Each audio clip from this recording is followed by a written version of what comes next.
Moin zusammen, hier ist Wunschschnecke Mobil. Willkommen zu unserem Video. Weiter geht es auf unserer Reise durch Andalusien in die Provinz Sevilla. Wir finden einen schön schattigen Stellplatz, treffen auf tierische Nachbarn dieser Korkeichen, müssen kurzfristig unsere Reiseroute umplanen und erkunden für euch weitere kostenlose Stellplätze. Viel Spaß bei diesem Video!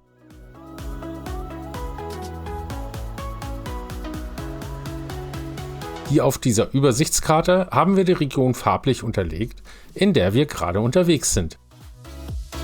Wir haben einige der Orte blau markiert, die wir besuchen.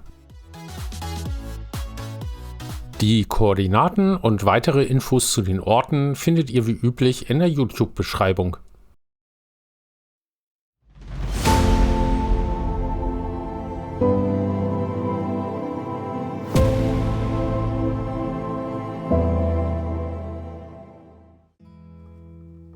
Wir starten im Ort Higuera de la Sierra.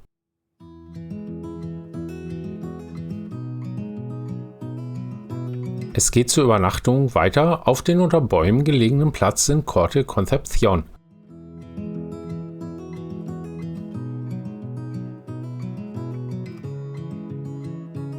Die 1,8 Kilometer lange Zufahrtsstraße ist teilweise eng mit wenig Ausweichmöglichkeiten.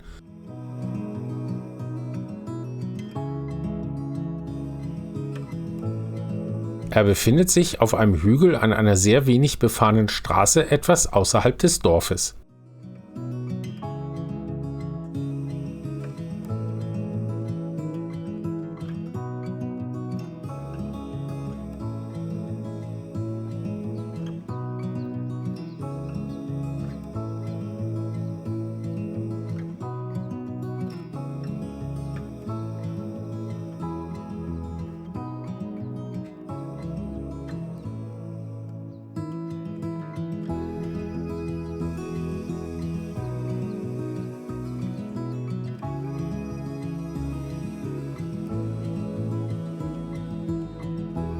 Der Parkplatz ist für 5 Wohnmobile ausgewiesen und man darf maximal 72 Stunden parken. Beim Einparken muss man ein bisschen auf die tief hängenden Äste achten. Konkrete einzelne Parzellen sind nicht gekennzeichnet. Der Untergrund ist fest, aber auch uneben.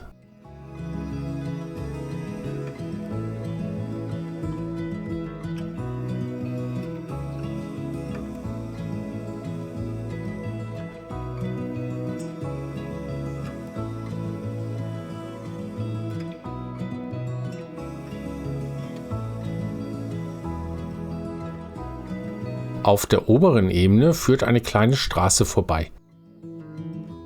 Längere Wohnmobile passen hier nicht, da sie sonst den Weg blockieren würden. Trinkwasser ist kostenlos verfügbar. Entsorgungsmöglichkeiten, Strom und Toiletten sind nicht vorhanden.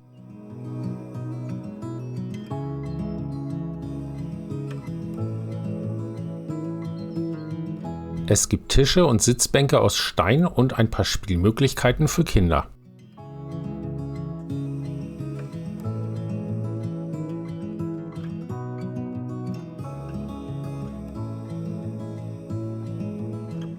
Der Internetempfang über unsere Mobilfunkrouter ist ausreichend.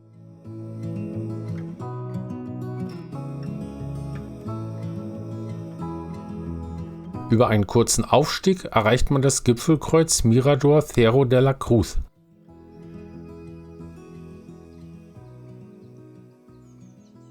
Hier vom Stellplatz hat man eine super Aussicht auf die schöne Landschaft.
Wie man hier sieht, sind die Straßen im Ort sehr eng. Daher sollte man bei der An- und Abfahrt auf der HV 3124 unbedingt außen herumfahren.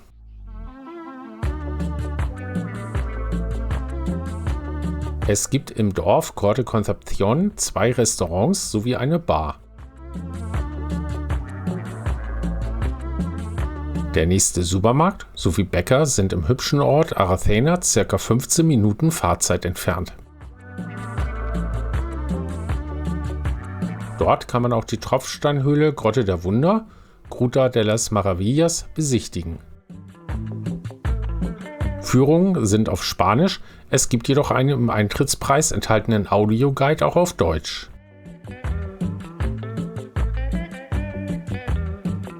In der Region wachsen zahlreiche Korkeichen, deren Eicheln zur Fütterung der Iberico-Schweine verwendet werden.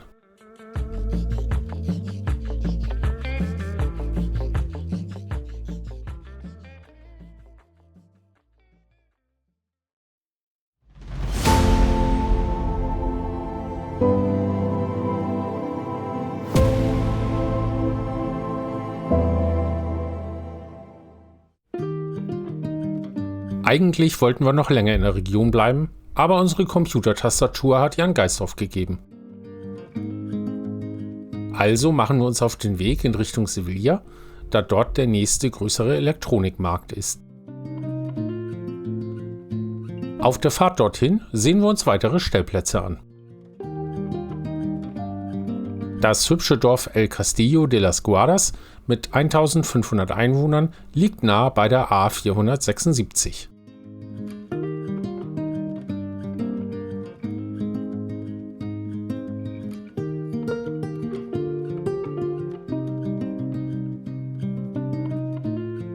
Zum kostenlosen Stellplatz geht es hier rechts die steile Straße runter.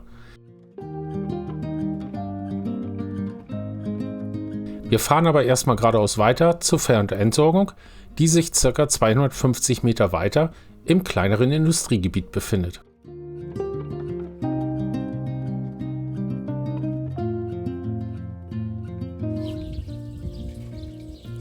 Tja, also hier gibt es dann kein Spülwasser. Hier gibt es Spülwasser, aber Trinkwasser würde ich hier jetzt wahrscheinlich eher weniger ziehen. Denn ich denke, hier halten die Leute natürlich alle ihr Klo drunter. Weil, ja, muss man ja irgendwie spülen.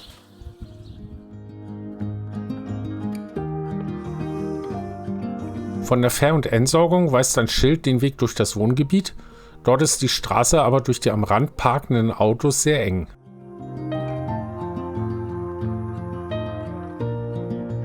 Es können hier 3 Wohnmobile auf breiten Parzellen stehen. Jedoch könnte sich das Einparken aufgrund der Bauweise und Lage des Platzes neben der sehr steilen Straße etwas schwierig gestalten. Mit Schrägparken und mit Einweisung sollte bis ca. 7 Meter Länge möglich sein.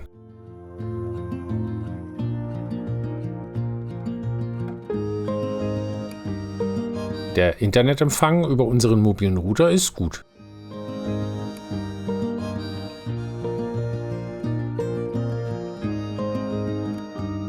Eine Tapasbar, eine Kaffeebar und 2 Restaurants sind in der Nähe.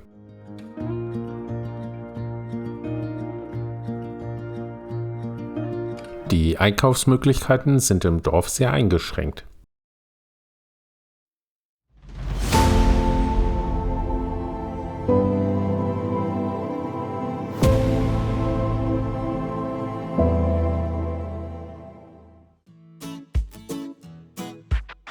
Auf dem Weg zum Mediamarkt liegt der Anfang 2023 neu eröffnete kostenlose Wohnmobilstellplatz der kleinen Gemeinde Castilleja de Guzmán.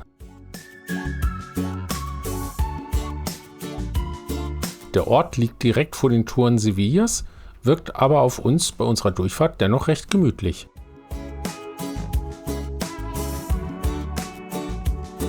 Einige Stellen der An- und Abfahrtsstraße sowie insbesondere diese Kurve am Ende der Zufahrtsstraße sind eng, so dass es für sehr große Mobile bei vollem Pkw-Parkplatz nicht passen wird.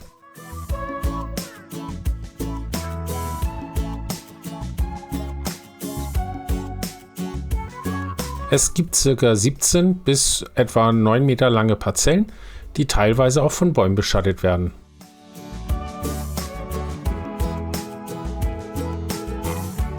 Es gibt keine Ver- und Entsorgung und keine Stromanschlüsse.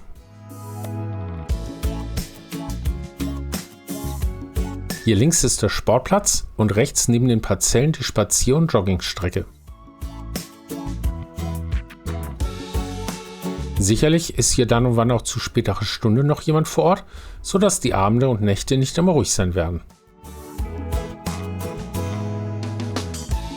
Unschlagbar ist allerdings die Aussicht und die Lage des Platzes. Es sind nur ca. 7 Kilometer nach Sevilla, das per Bus mit der Linie M174 oder M175 für derzeit 1,65 € günstig und schnell zu erreichen ist. Oder man bestellt sich einfach ein Uber. Leider liegen hier viele Hundehinterlassenschaften sowie etwas Müll und Papier in der Umgebung. Es gibt einen kleinen Sparsupermarkt mit frische Theke, aber ohne Parkmöglichkeit. Er ist 5 Minuten zu Fuß entfernt.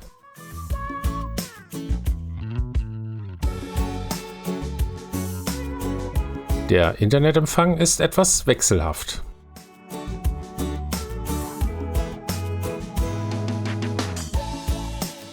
Weiter geht es zum nahegelegenen Mediamarkt, wo wir die dringend zum Arbeiten benötigte neue Tastatur kaufen. Disco-Beleuchtung inklusive. Am Abend eines wieder einmal sehr heißen Tages geht's dann noch in den Biergarten der Taberna Alemana.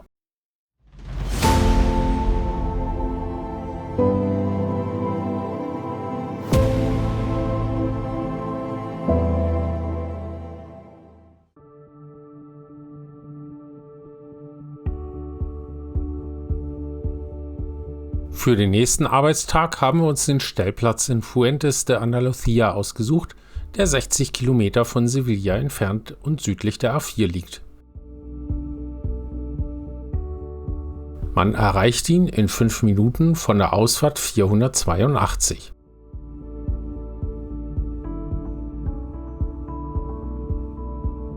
Während unseres Aufenthalts werden die Pkw-Parkplätze und die 3 Busparkplätze ringsherum nicht genutzt. Bei größeren Veranstaltungen auf dem Sportplatz wird es wohl anders sein.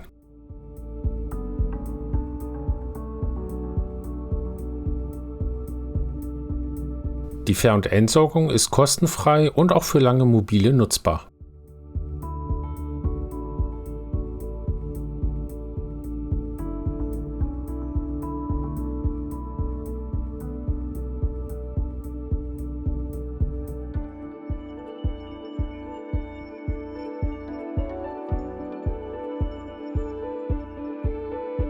Tagsüber haben wir ein wenig landwirtschaftlichen Verkehr auf den angrenzenden Wegen. Aufgrund der bereits seit Monaten anhaltenden Dürre staubt es dann ordentlich. Die 5 recht ebenen Wohnmobilparzellen sind bis zu einer Länge von ca. 7,50 Meter problemlos nutzbar.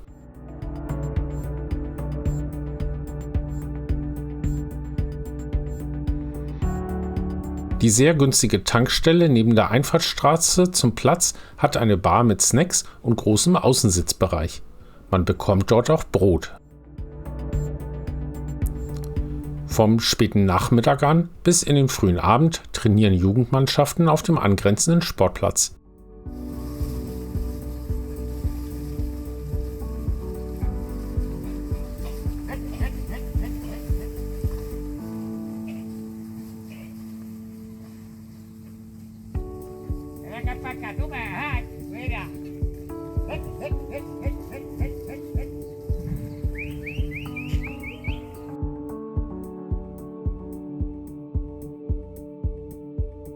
Wir schlafen super und fühlen uns sehr sicher und wohl.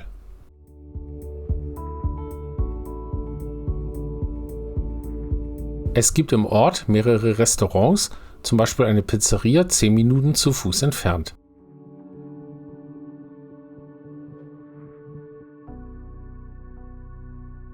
Der Internetempfang über unseren mobilen Router ist gut.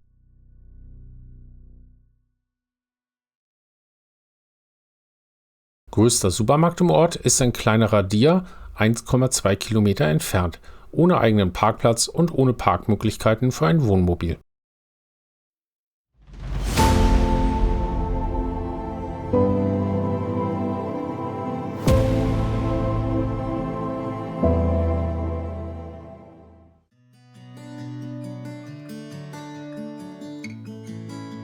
Die tolle Stadt Écija mit dem Beinamen Stadt der Türme bietet viele Sehenswürdigkeiten wie Paläste und Kirchen, die gut vom Platz aus zu Fuß erkundet werden können.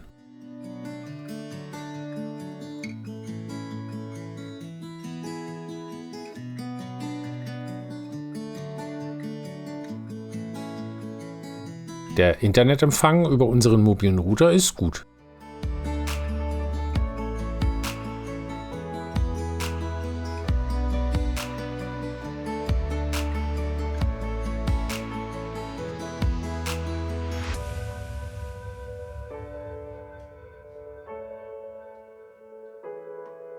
Die 72 Stunden Höchstparkdauer werden von der Polizei kontrolliert.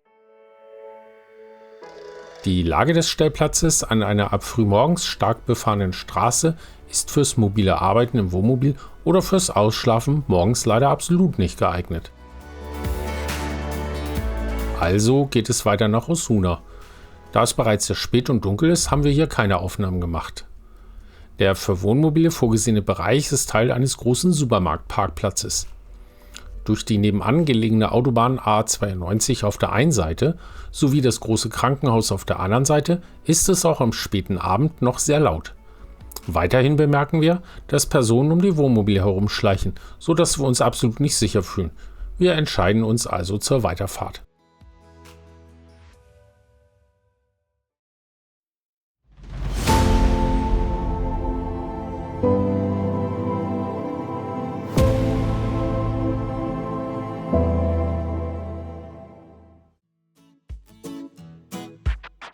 Ab dem frühen Morgen ist es auf dem Stellplatz in Morón de la Frontera durch den zahlreichen Verkehr mit Pkw und Lkw sehr laut. Als wir tags zuvor spät abends angekommen sind, war es einigermaßen ruhig.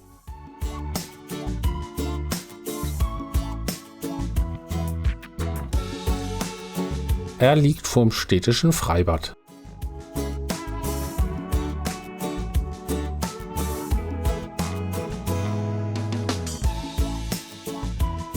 Der kostenlose Platz mit 4 Parzellen ist bis ca. 6,50 Meter Fahrzeuglänge nutzbar.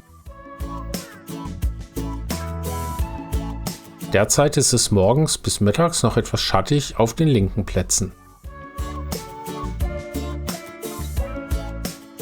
Es sind sehr viele Katzen vor Ort, die sich gerne unter die Wohnmobile legen.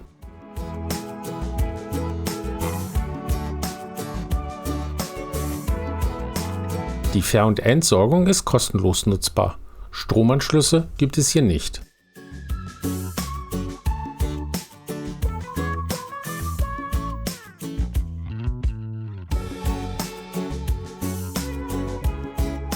Das Schwimmbad wird jetzt Anfang Mai gerade erst für die Saison vorbereitet. Nach dem Frühstück sind wir beim nahegelegenen Kreisverkehr rechts abgebogen. Dort können wir nach wenigen Metern auf einem großen Platz hinter dem Freibad ruhig stehen und arbeiten.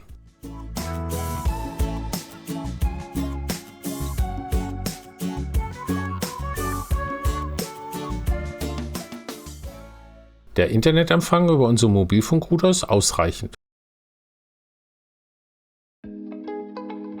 In unserem nächsten Video zeigen wir euch einen Campingplatz mit traumhaftem Swimmingpool, der nicht weit entfernt von diesem Ausblick liegt, und nehmen euch zu weiteren kostenlosen Stellplätzen mit. Damit ihr das nicht verpasst, abonniert doch einfach unseren Kanal und drückt die Glocke. Für heute sagen wir Tschüss und auf Wiedersehen und bedanken uns fürs Zusehen.